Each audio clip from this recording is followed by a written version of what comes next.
What made Chicago different in terms of now you're getting the solid game time? Okay, gotcha. I was like, wait, yo. Okay, so a couple of things. Whew, okay. So by the time I get to Colorado, I understand that I'm a good player. I'm a very good player, and I know I'm a good player because I went to Thailand because I questioned myself. I'm like, am I crap? Am I actually like a crap player? And I just think that I'm good. I don't know. So I had a trial in Thailand. I went over to Thailand and I played and I went like, nah, I'm high level. I'm sick at this game. You know what I mean? I was like, nah, I'm good. So when I came back, I was like, all right, I'm going to give another go with my contract here in MLS. And I understand what I didn't know the first contract and what was going on. I understand why I didn't get play time and why that didn't work out. My problem with my first contract was I approached the game like college, where I believed what the coach was telling me, and I thought if you play for the team, then you'll be rewarded. At the professional level, that is not true. That's not true. You need stats. And if you don't have stats, you won't get paid. And it doesn't mean that that's fair or that's right or that's the best way to go about it. That's how it works. So if you don't understand that, your chances that you make it exponentially less, right? So now that you understand that, you have to play in order to get stats, right? So then that's your next issue and problem. Well, how do you get in there? Well, a lot of it comes down to your network, who you know, who knows you, and who will vouch for you. That's another problem, right? So if you don't have that network, the likelihood that you get a chance to break in is very low. Perfect example of that is I could say Chris Wondolowski was in the league for what, 5-6 years before, by happenstance, the three strikers who were starting in front of him. I got traded that year. I got traded to San Jose.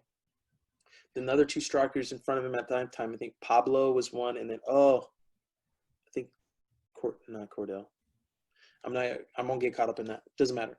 Those guys got injured or hurt and they were out. And then Wando all of a sudden gets a chance to start. Then he scores. Then it's starting for 5 games and 5 goals. And once you get that, now it's kind of hard to take you out. It turns into a golden boot year, right? Mm-hmm. 18 goals first time, right? And then everyone thinks that's a fluke and lucky. So you're at least going to start again the next year when you score 18 the time before. Boom, 27 goals. Everyone's still, I don't know. That's a super fluke. But following year, golden boot tied, I think, with Camilo or something, 16 goals. My point is saying, you think Wando couldn't have been scoring goals before then? He's banging goals in the reserve league.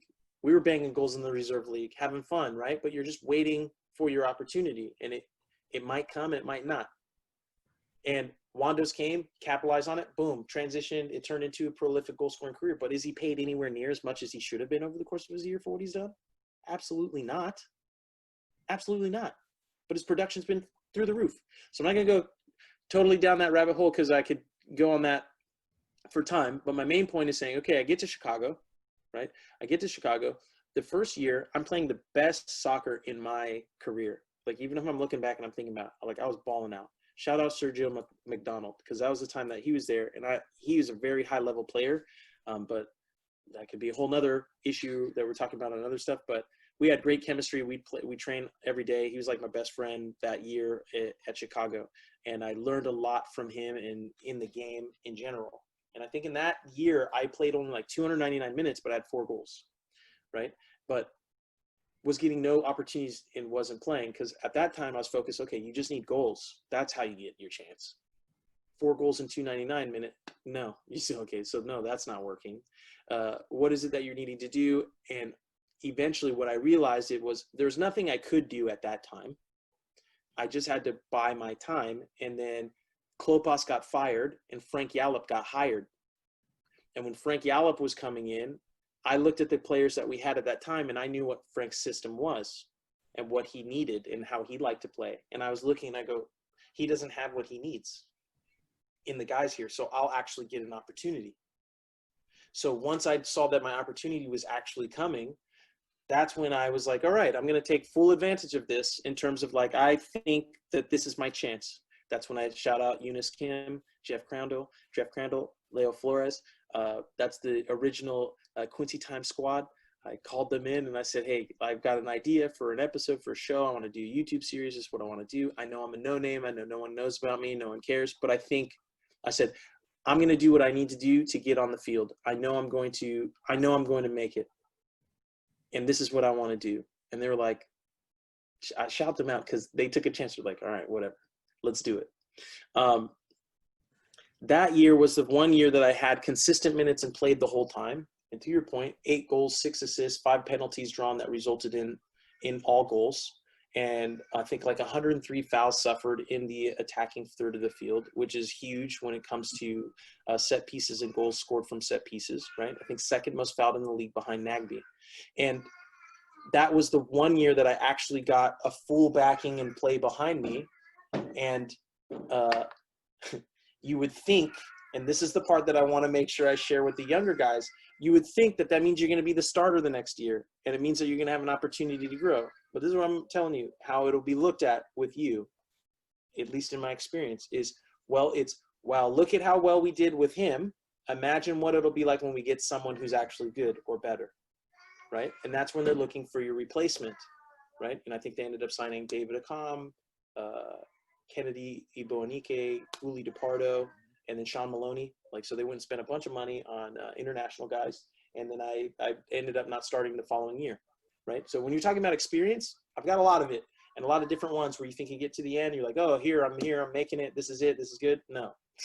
If you think you make it, check your shoulder. That's what I say, check your shoulder, because you probably didn't. I know we're talking about a lot of things, and I'm sharing a bunch of stuff.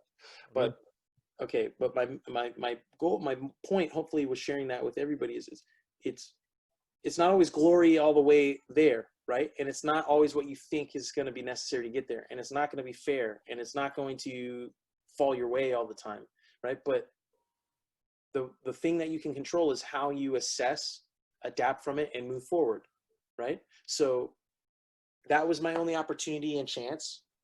I lost my starting spot because I didn't start come the beginning of the year, not because I had the most goals in preseason, but I still wasn't the starting guy, because I wasn't making enough money. So that's when I learned, oh, if you're not making enough money, you don't have a large enough contract.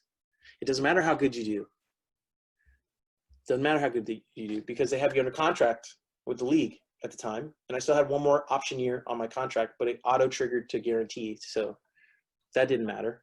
But the main thing was they already knew how much they had to pay me the following year. So it makes sense, business sense. And this ties to the beginning of our conversation where I said, it's a business. They're making business decisions.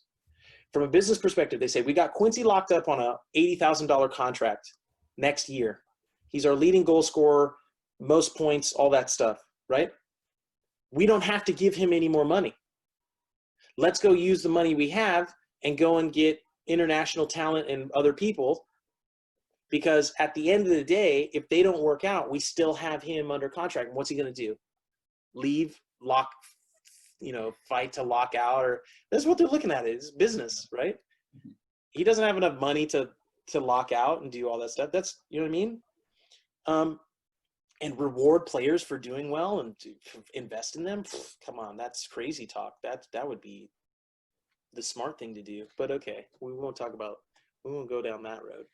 My main point, which is multiple points that I'm making here, is, okay, the season starts, I'm not starting, doesn't matter, because money is important. That's the thing. So, okay, you learn that, you understand that. Halfway through the season, now there's an opportunity for me to get traded back to San Jose. So it's funny. So Frank Yallop drafted me with San Jose, traded me to Colorado, acquired me at Chicago, and then traded me back to the team that he drafted me at, but with Dominic Kinnear, right? And that's coming to the end of my contract, right? So when you think about it from a business sense and business perspective, San Jose is struggling during the year, right? They're trying to make a last surge to get to the playoffs. They don't have much of a budget or any money, and they don't want to make a long-term commitment. And they need a fighter. They need someone who's going to work hard, and then they know what they're going to get in consistency. So at that point, it's basically saying like, all right, well, we can get Quincy from Chicago and trade for him here. It's a non-risk on our side, right? If he does terrible, his contract's up at the end of the year, leave. If he does great, great. We don't pay any more money. It's all locked up. So I'm breaking it down because I'm just wanting to share like the multiple angles in which people are looking at it. Business-wise, it's not always about how you perform and what you do or how good you are. And that's what I think most players get caught up on, and people. So I come back over with San Jose, but then there's 17 games left. I have 17 games. 17 starts, 6 goals, 4 assists, and I think like 3 penalties drawn that result in goals while I'm there in that short duration of time, right? And then in that time over that year, I'm learning contract negotiation, law.